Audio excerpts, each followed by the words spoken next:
మనమంటే ఎంగు ఎంత ఏం చేసినా ఎనర్జెటిక్గా ఉంటాం. అన్న మిడిల్ ఏజ్ కదా, మళ్ళా ఉండలేడు. సర్లే అన్న మనం ఇంటికి వెళ్దాం. రే ఇప్పుడు ఎందుకు అదంతా? సరే పద వెళ్దాం, మంది తింటా నేను కూడా. వద్దులే అన్న, అసలు నీకు అరగదు, మన పొద్దునే కడుపు నొప్పి అంటావు. నైట్లో ఇంటికి వెళ్దాం పదా.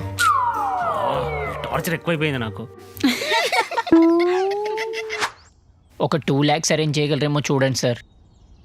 అవును సార్. ఓకే చూడండి సార్ కొంచెం. ఓకే ఒక 2 lakhs వాడి దగ్గర తీసుకుని.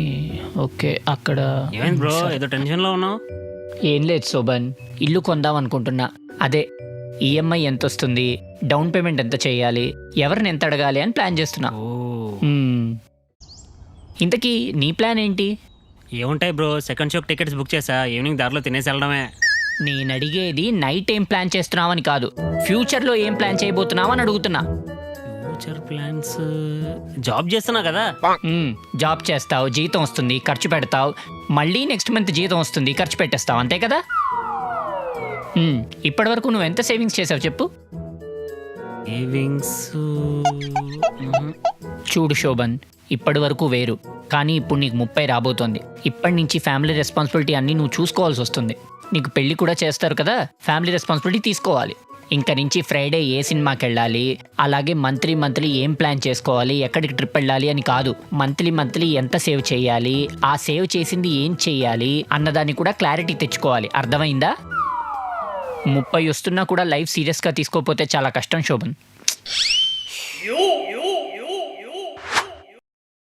రే టోనీ, ఈ వీకెండ్ ప్లాన్స్ ఏంటి? ఏమన్నా ఏం లేవు. నా దగ్గర ప్లాన్ ఉంది. ఏంటది? వండర్లా పోదాం. వెళ్దాం, ఎంజాయ్ చేయొచ్చు. అన్నా ఏమంటావు? అన్నా ఏమంటావు అన్నా? నేను రానరా, మీరు వెళ్ళండి. ఎందుకు? అక్కడికి వస్తే డబ్బులు బాగా ఖర్చు అయిపోతారా. నేను అసలే సేవింగ్ స్టార్ట్ చేద్దాం అనుకుంటున్నా. ఇక జోక్గా తీసుకుని చాలరా, లైఫ్ చాలా సీరియస్గా తీసుకుందాం అనుకుంటున్నా. ప్రతి రూపాయి సేవ్ చేయాలి, సేవ్ చేసి ఫ్యామిలీ కోసం స్పెండ్ చేయాలి, చాలా బాగా సెటిల్ అవ్వాలి, పెళ్లి కూడా చేసుకుందాం అనుకుంటున్నా. ప్లానింగ్ చేసుకోవాలరా, నాకేం అర్థం కావట్లేదు. రూపాయి కూడబెట్టి ఇల్లు కట్టాలి, చాలా ఉందిరా. ఇప్పటి నుంచి రెస్పాన్సిబుల్గా ఉందాం అనుకుంటున్నారా? ఏమంటావు? ఎందుకు నవ్వుతున్నారు?